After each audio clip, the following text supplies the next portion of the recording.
ትራምፕ ስለ ኢራን ወታደራዊ አቅም It's a very powerful military country with all of the missiles. Now, you had the double attack. You had the original attack with us in Israel, and that knocked them for a loop. Then you had the B-2 bombers, which took out their nuclear capability, and they would have had a nuclear weapon within 2 weeks to 4 weeks, and they would have used it long before this press conference. ፕሬዚዳንት ዶናልድ ትራምፕ ኢራን ከፍተኛ የሚሊተሪ አቅም ያላት ሀገር ናት ሲሉ ተደመጡ። ፕሬዚዳንት ዶናልድ ትራምፕ በትናንትናው ዕለት አንድ ጋዜጣዊ መግለጫ ሰጥተዋል። ጋዜጣዊ መግለጫው ከኢራን ጋር የሚደረገውን ፍልሚያ የተመለከተ ሲሆን ጦርነቱ በተጀመረ በ9ኛው ቀን የተሰጠ ጋዜጣዊ መግለጫ ሆኗል። ትራምፕ በዚህ ወቅት በርካታ ጉዳዮችን አንስተውና እሳቸው በጋዜጠኞች ተጠይቀው ሰፋ ያለ ማብራሪያዎችን ሰጥተዋል። ማብራሪያውም የጥያቄዎቹ ምላሽም ሁለት ጭብጦች ላይ አጥንጥኖ ታይቷል። አንደኛው ኢራን ጦርነት ምን ላይ ደርሷል የሚል ሲሆን ሌላኛው በአሁኑ ሰዓት በከፍተኛ ደረጃ የተተኮሰ ባለ የነዳጅ ዋጋ ንረት ዙሪያ የተሰጠ ማብራሪያ ሆኗል። ከነዳጅ ጋር በተያያዘ ትራምፕ የግድ ፊታቸውን ወደ ፑቲን ለማዞር ተገደዋል። ፕሬዚዳንት ትራምፕ በዚሁ መግለጫቸው ላይ ለፑቲን ደውዬለት ተነጋግረናል ሲሉ ተደምጠዋል። የዛሬ 4 ዓመት የሩሲያ የዩክሬን ጦርነት ሲቀሰቀስ አሜሪካ በሩሲያ ነዳጅ ኤክስፖርት ላይ ማዕቀብ ጣለች። ማንም እንዳይገዛ ስትልም ሁሉንም ሀገራት አስጠነቀቀች። አሁን ደግሞ የኢራን ጦርነት ሲቀሰቀስ የዓለም የነዳጅ ዋጋ በበርሜል $120 ተስፈነጠረ። ይህ ሁኔታ አሜሪካንን፣ መላው አውሮፓና ቻይናን እንዲሁም ህንድን ሳይቀር ማናወጡና ማራወጥ ጀምሯል። ታዲያ በዚህ ወቅት ትራምፕ ስልካቸውን አንስተው ለፑቲን ደወሉ።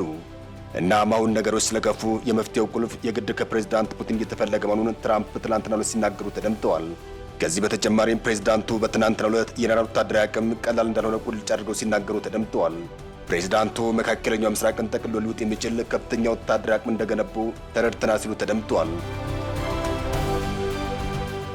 Very powerful military country with all of the missiles. Now, you had the double attack. You had the original attack with us in Israel, and that knocked them for a loop. Then you had the B-2 bombers, which took out their nuclear capability, and they would have had a nuclear weapon within 2 weeks to 4 weeks, and they would have used it long before this press conference.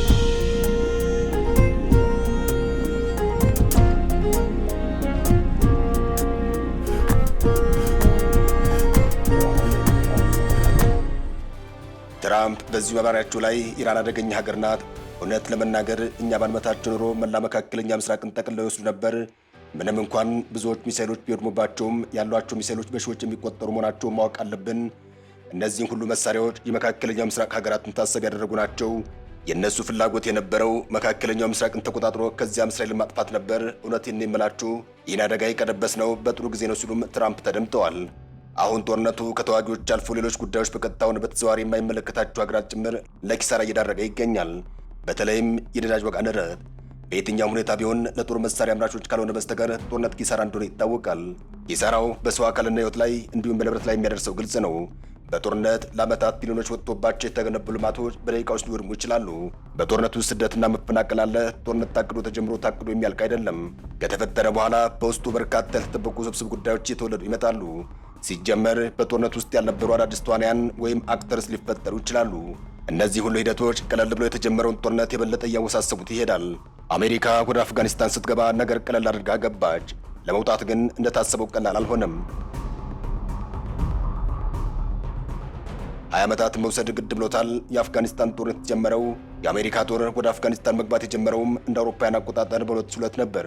ጦርነቱ የታወጀው በ43ኛው የአሜሪካ ፕሬዝዳንት ጆርጅ ደብልዩ ቡሽ የነበረ ሲሆን ይህን ጦርነት ራሳቸው ቡሽን ጨምሮ 44ኛው ፕሬዝዳንት ባራክ ኦባማና ከዚያም በመጀመሪያው ምርጫ አሸንፈው ከባራክ ኦባማ በኋላ 45ኛው ፕሬዝዳንቱን ያገለገሉት ፕሬዝዳንት ትራምፕ ሳይቀር መቋጫው ሳያገኝ በመጨረሻ በ46ኛው ፕሬዝዳንት ጆ ባይደን ድረስ ቀጥሎም የአሜሪካ ጦር ከአፍጋኒስታን ምድር ጠቅልሎ የወጣው ስልጣኑን ለፕሬዝዳንት ትራምፕ ባስረከቡ በራሳቸው በ46ኛው ፕሬዝዳንት ጆ ባይደን የስልጣን ዘመን እንደነበር አይዘነጋም።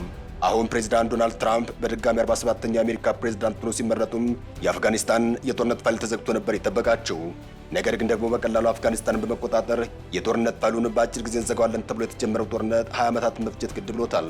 ይህ ሁኔታ ሲታሰብ በእርግጥ አሁን እንደሚባለው የኢራን ጦርነት በእቅድ ተጀምሮ በእቅድ መጨረስ ይቻላል የሚለው ጥያቄ እንዲነሳም የሚያደርገው ይሆናል። የጦርነት አንዱ ባህሪ ማንም አቅዶ በራሱ መንገድ የሚጨርሰው አለመሆኑ ነው። እዚህ ጋር ሌላ ተጨማሪ አንድ ማሳያን እናንሳ።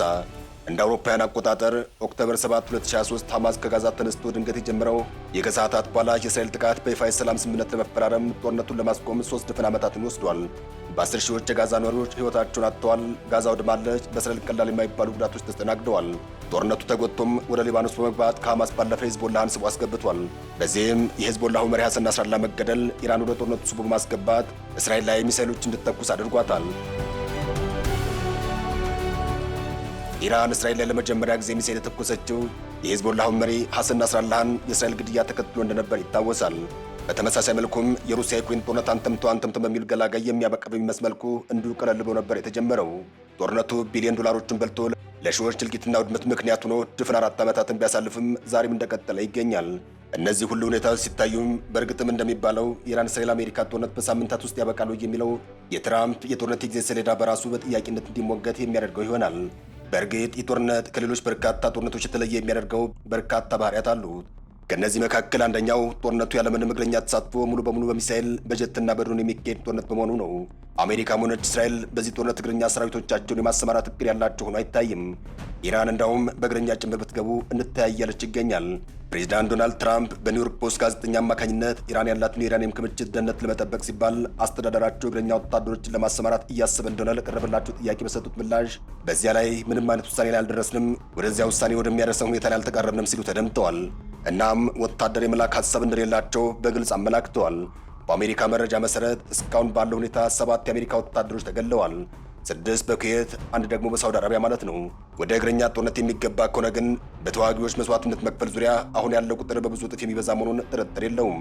በተዋጊዎች ሞት በኩል እስካሁን ባለው ሁኔታ ኢራንም ሆነች ሌላኛዋ ተፋላሚ እስራኤል ይፋ ያደረጉት ምንም አይነት መረጃ የለም። ትራምፕና የቅርብ አመራሮቻቸው በኩዌት ግዛት በኢራን ድሮን የተገደሉ ወታደሮች አስከሬን በክብር ሲቀበሉ ታይተዋል። በሌላ አቅጣጫ ግን ጦርነቱ የኢኮኖሚ ጦርነት ጭምር እንደሆነም እየታየ ይገኛል። የሚተኮሱ ሚሳኤሎች የሎጂስቲክ እንቅስቃሴውና የመገናኛ ዘዴውን ጨምሮ በጦርነቱ የሚወድመው ንብረትና ኢኮኖሚ እንደሆነ ይታወቃል። ይህም በአንድ መልኩ ምን ያክል ጊዜ እየተተኮሰ ይቀጥላል የሚለው የጦር መሳሪያ ክምችት ጉዳይ እንዲነሳ የሚያደርገው ይሆናል።